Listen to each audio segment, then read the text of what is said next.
vidéo. Avec Ilyes, on est passionné de jeux de société depuis, bah, en fait, toi toujours. Et moi, depuis que je suis avec toi, j'y joue de plus en plus. On a même été du coup au festival de Cannes, qui est chaque année, qui récompense du coup les jeux. C'est souvent ce que vous pouvez voir sur les cartons des jeux de société où il y a écrit As d'or. Et on a même eu l'occasion d'en acheter quelques-uns sur place et de se faire signer quelques jeux. Et donc là, on va vous présenter 3 jeux qui existaient déjà en multijoueur et qui ont été réadaptés pour avoir un mode duel. Moi, je vais vous parler de Unmatched. C'est un jeu qui m'a longtemps fait de l'œil, qui existe de base dans des un peu plus grosses boîtes pour jouer de 2 à 4, si je dis pas de bêtises. Ils ont sorti ensuite des extensions, on peut dire, avec 2 personnages, et ça reprend des personnages du folklore, des contes, de plein de mythologies différentes. On a eu l'occasion de tester une version au Trèfle Rouge, à Latte, qui est un nouveau resto bar à jeux. Du coup, bah, on a décidé d'en acheter un, et celui qu'on a acheté, nous, c'est Bigfoot et Robin des Bois. Donc ça se présente comme ceci. Dans cette petite boîte, on a donc forcément le livret de règles, on a un plateau recto verso. On va pouvoir jouer un peu sur les 2 plateaux. Et ensuite, à l'intérieur, on a donc les 2 figurines des personnages et les 2 decks de cartes. Ça se joue avec un deck de cartes chacun. Le principe du jeu, c'est de faire tomber à 0 les points de vie de l'adversaire, comme dans beaucoup de jeux de duel. Et en fait, chaque personnage va avoir des compétences spécifiques qui vont être liées à son folklore et à son histoire, en fait, tout simplement. Le principe du Bigfoot, c'est un peu de se cacher, de s'éloigner, de venir mettre un gros coup et de repartir. Il est accompagné de Jackalope. Et Robin des Bois, lui, il est accompagné de ses acolytes, de ses hors-la-loi. Et son but, ça va être de mettre des coups de flèche et de se barrer après. Ce qu'on remarque sur le plateau, c'est que en fonction des zones, il y a des endroits où c'est plus facile de jouer à distance que d'autres. Et Robin des Bois, c'est écrit sur ses cartes en fait. Robin des Bois, lui, il est plutôt à distance, tandis que Bigfoot, il sera, ainsi que son petit lièvre, il sera surtout dans la mêlée, donc corps à corps. Le gameplay est un peu différent en fonction des personnages. C'est super intéressant parce que du coup, ça donne une forme d'asymétrie, mais enfin, qui est jouable quoi. Chaque jeu a des personnages comme tu l'as dit, des mythologies et des personnages différents. Ça donne une sorte de rejouabilité un petit peu infinie. C'est cool parce qu'en fait, on est surpris à chaque boîte, par contre, hein, ça s'achète à chaque fois, mais on est surpris par le gameplay et on peut pas vraiment s'habituer. Enfin, c'est ça qui est, je trouve, intéressant. Ce que je recherche un peu dans les jeux, c'est de pouvoir être surprise un petit peu à chaque fois, de pas m'habituer en fait aux mécanismes utilisés. Quand même le jeu se positionne d'une certaine façon et a toujours un peu la même structure, le gameplay sera complètement différent à chaque fois en fonction des personnages, et ça, moi, j'adore. Ça donne envie, et évidemment, ce qui est bien pour la licence, c'est d'acheter à chaque fois des nouvelles boîtes, des nouveaux personnages, et d'unlock un peu un nouveau truc. Pour l'instant, on n'a que celui-ci en duel. Ce qui est bien, c'est que on peut affectionner certains personnages. Je sais que on en a vu un à l'entre-deux-jeux à Montpellier, où il y avait, je crois, le Blanche-Neige. C'est Alice au Pays des Merveilles. C'est pas version Disney, hein, c'est vraiment version Trash. un peu trash. Et en même temps, ça fait appel aux souvenirs un peu de l'enfance et tout, donc c'est vraiment stylé. L'avantage, c'est que, bah, évidemment, on peut acheter plusieurs boîtes et jouer avec les personnages qu'on veut. Nous, on a acheté une boîte spécialement duel. La taille du plateau est dédiée au duel.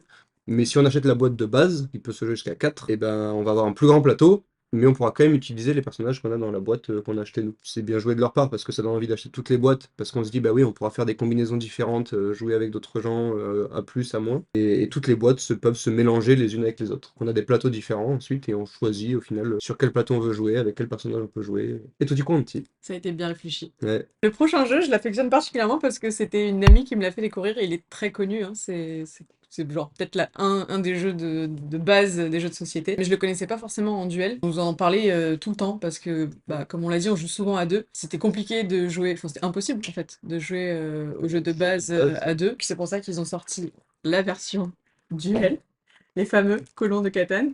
C'est ça ou colons? Il y a 2 écoles, hein. Il y en a qui disent colon de Catane et d'autres qui disent colon de Catan. C'est un jeu de gestion de ressources dans laquelle on va essayer de construire la plus belle colonie, la plus grande colonie. On commence tous avec le même terrain de base et le principe, ça va être d'acquérir certaines ressources pour construire des routes, des villes, d'acquérir de nouveaux terrains qui vont nous donner de nouvelles ressources et ensuite les colonies et les villes qu'on construit nous rapporteront des points de victoire en fin de partie. Évidemment, on a les règles du jeu.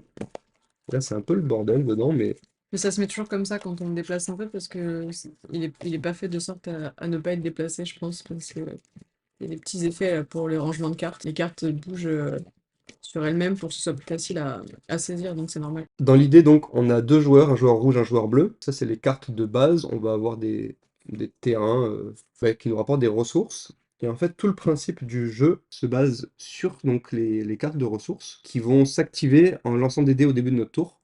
Donc là, on voit que sur celle-là, il y a écrit 4. Ça nous donne de la laine.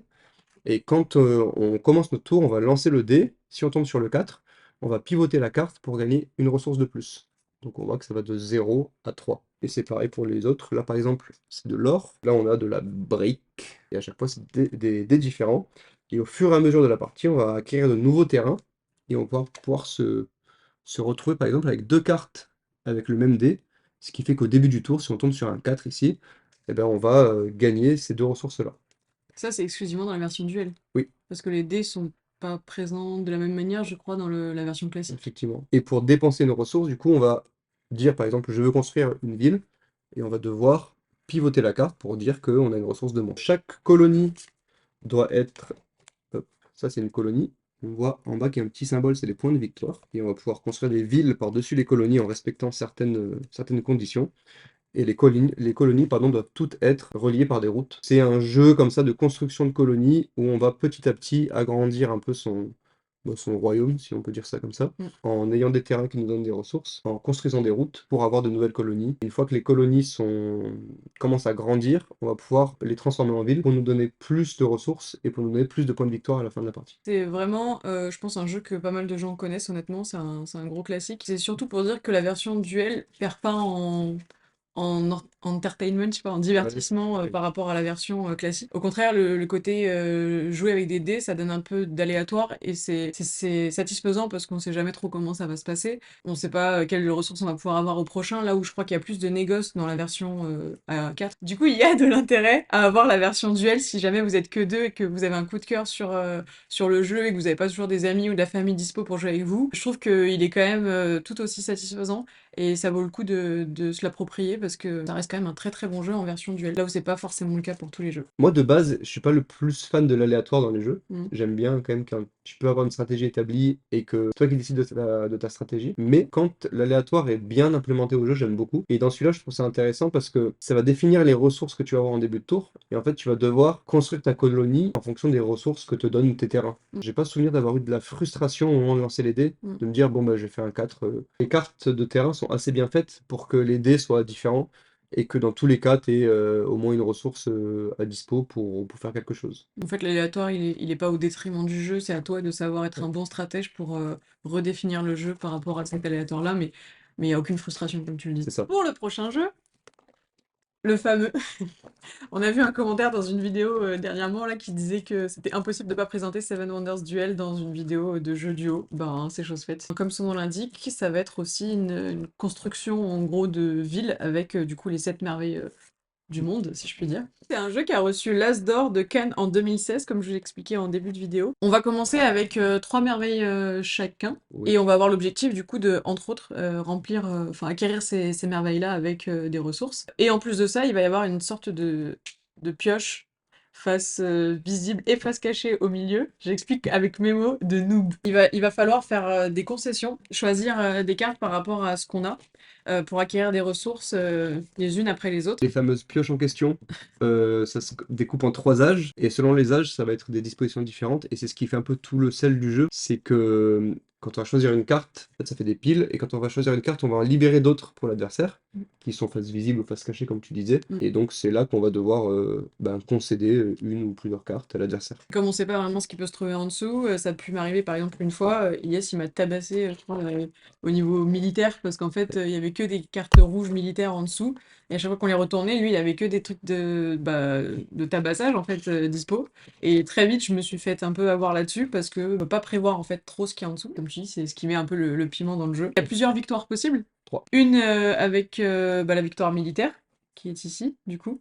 On commence avec un pion au milieu, et en fait, au fur et à mesure qu'il y en a un qui avance ou l'autre qui recule avec son pion, et ben du coup, il y a ici les points de victoire que ça accorde. Et arrivé au bout d'une des deux flèches, il y a une victoire militaire pour celui qui est arrivé au bout. Il y a la victoire, je crois, scientifique. C'est ça. Une fois qu'on acquiert un certain nombre de jetons, en fait, on a gagné. Ces jetons-là, ils accordent des bonus, hein, ils sont pas juste là pour être là, donc je crois qu'ils doublent des points, ils amènent des points de victoire en plus, enfin voilà, il y a plusieurs choses possibles.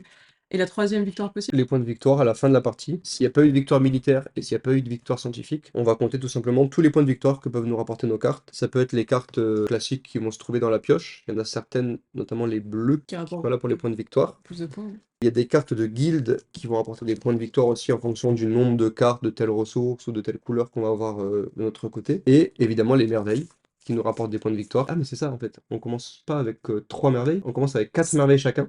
Ça en fait 8. Une fois qu'il y a 7 merveilles qui sont construites, on ne peut plus en construire plus. Donc il y a un joueur qui peut se retrouver avec une merveille de plus que l'autre. C'est mon 4 4 et 3. en fait. Ok. Mm. C'est un jeu qu'on a bien torché. Franchement ouais, on est pas mal joué. On a fait pas mal de parties dessus. C'est peut-être dans le duel là celui auquel on a le plus joué. Ouais. Et pareil, il est super connu, hein, la version classique et la version duel, je crois qu'elle est même plus jouée, de ce que j'ai compris, Pas mal selon joué. tonne et de l'entre-deux-jeux. C'est un jeu qui a une super rejouabilité. Moi, ce que j'adore à l'inverse de lui, c'est l'aléatoire, parce que je trouve que ça peut changer du coup le jeu, et que comme je suis une giga rageuse, si jamais j'ai pas gagné, c'est pas grave, c'est pas de ma faute, c'est à cause de l'aléatoire. J'aime bien l'aléatoire, mais quand il est bien amené. Là, il est très bien Il y a, amené, il y a je des trouve. jeux parfois où c'est que de l'aléatoire. Tu Oui. vas tirer pile ou face. Bon, tu perds, t'as C'est- perdu En et général, c'est pas le genre de jeu tu auquel on vois. joue, quoi. C'est un super jeu que je recommande beaucoup. La version duel, honnêtement, bon après, comme je l'ai dit, j'ai pas joué à la version classique, donc je pourrais pas trop en parler. Il y a toujours ce petit truc, ce petit pincement à la fin qui dit je vais y rejouer parce que je sais que la prochaine fois je ferai mieux, parce que je piocherai mieux, je choisirai mieux mes merveilles, parce que je sais pas, mais ça a ce truc un peu énervant de vouloir aller encore plus loin, toujours même dans le résultat du score, en fait, hein, parce que tu cherches à avoir face à toi-même, on va dire, les meilleurs points, les meilleures parties. Et comme il y a plusieurs manières d'acquérir des points, ça reste un peu, comment on peut dire ça, une sorte de satisfaction, et t'as envie d'aller chercher toujours un peu plus loin dans le côté scientifique, pardon, dans la victoire scientifique, dans la victoire militaire, dans la victoire un peu plus classique avec les points de victoire. Je suis d'accord. Et de toute façon, c'est quand sur la boîte il y a écrit Bruno Catala, je pense que c'est l'auteur de jeu en France le plus connu. Généralement, c'est que c'est une valeur sûre ou presque. Ça marche toujours. On en a au moins un autre de lui, je pense que ça doit être Abyss. Ça marche bien. Et c'est vrai que les points de victoire, de base, je trouvais que c'était une mécanique un peu simple, tu vois, un peu classique, mais c'est hyper satisfaisant. C'est simple, ça marche bien, t'as des points de victoire. Mais vu que nous, on n'est pas du genre à compter au fil de la partie parce qu'on aime garder le suspense, et en fait, c'est tout ce qui fait le sel des points de victoire, je trouve. C'était assez équilibré sur le nombre de victoires et de défaites. Ouais. Mais quand à la fin de la partie, tu te retrouves à gagner avec 1 ou 2 points de victoire d'écart, bah, même quand t'as perdu, c'est cool en fait, parce que bah, tu te dis que t'as bien joué et que c'était serré, et je sais pas, c'est satisfaisant d'avoir ce truc-là, d'une victoire serrée, d'une victoire au coude à coude. Il y a rarement eu, jamais eu, je crois, une victoire absolument écrasante, sauf je m'étais focus une fois à fond sur les points de victoire scientifiques. Et en fait, il s'est avéré à la fin que c'était quand même très, très propre en termes de points, quoi. Et que ça valait le coup peut-être de se focus plus là-dessus. Résultat des scores 85-58. Donc c'est qu'effectivement, ça marche bien. Le jeu est super intéressant, on vous le recommande à 100%. C'est un classique qu'il faut avoir dans ses bibliothèques, je pense. C'est ça, achetez-le. Et achetez-le à l'entre-deux-jeux à Montpellier. On n'est pas sponsor, mais on l'aime trop, Tony Tony. Donc si vous êtes de Montpellier, s'il vous plaît, achetez chez des commerçants. Cultura et tout, c'est trop cool. Mais Cultura, la Fnac et tout, si vous n'avez pas la possibilité d'acheter ailleurs, c'est pas grave. Mais si vous avez l'occasion de vous rendre en ville, achetez s'il vous plaît chez des gens qui en font leur métier et qui sont passionnés par ça. Et entre autres, Tony de l'entre-deux-jeux, c'est vraiment son cas. C'est un amour et il nous a conseillé mille et une fois et il a des conseils de ouf. À chaque fois, on en revient et on est ultra satisfait de ce qu'il propose. Donc je trouve que c'est quand même cool. C'est rarement le cas dans des grosses industries comme Cultura ou la Fnac. Vous n'avez pas vraiment des conseils, quoi. Et la passion, ça se propage. Donc quand il y a quelqu'un de passionné qui vous présente des jeux, même dont vous avez déjà entendu parler parfois, bah en fait ça vous fait redécouvrir un peu le jeu, ça vous donne envie de le tester, de l'acheter évidemment, c'est son métier aussi un peu, mais en vrai il pousse pas vraiment, juste ça se voit juste dans sa façon d'être, de parler, d'expliquer qu'il est passionné et qu'il fait ça avec le cœur, et voilà, c'est trop bien. J'espère que la vidéo vous a plu. On reviendra pour une autre vidéo. Cette fois-ci, on fera peut-être les jeux qui sont pas des versions duel, mais qui se jouent très très bien à deux. On revient très très vite du coup pour une prochaine vidéo. Et on vous dit du coup à très vite. Des À bisous. très vite, bisous. I feel alive.